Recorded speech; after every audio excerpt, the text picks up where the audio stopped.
لو انت موبايلك سامسونج ايا كان نوعه، الفيديو ده مهم جدا جدا ليك. اعمل لايك وفولو، ولو انت على اليوتيوب اعمل لايك واشترك ويلا بينا. لو فتحت البلاي ستور كده او متجر التطبيقات وبصيت هنا هتلاقي اداره التطبيقات او المانج ابس، هتخش عليها هتلاقي هنا ان عندك حاجات محتاجه تعمل ابديت.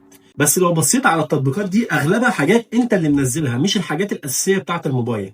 طيب ده معناه ايه؟ معناه ان انت لو رجعت كده وكتبت ستور، دخلت هنا، هتيجي تنزل على المنيو هتلاقي حاجه اسمها ابديتس. انت هتخش على الستور او المتجر بتاع سامسونج نفسه. لو جيت بقى بصيت هنا هتلاقي ان اغلب التطبيقات اللي موجوده لموبايلك السامسونج محتاجه تحديث، وتحديث الحاجات دي مش متوفر على متجر بلاي. لازم تخش تعمل تحديث من هنا.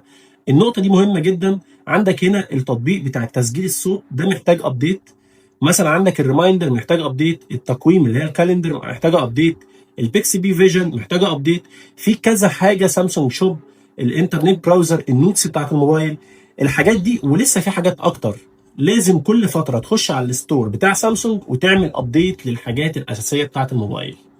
لو الفيديو عجبك ما تنساش تعمل لايك وتشترك لو انت على اليوتيوب، ولو انت على تيك توك اعمل لايك واعمل لي فولو. مستني ايه عشان تشوف كل جديد؟ بس كده، صلى على النبي، سلام.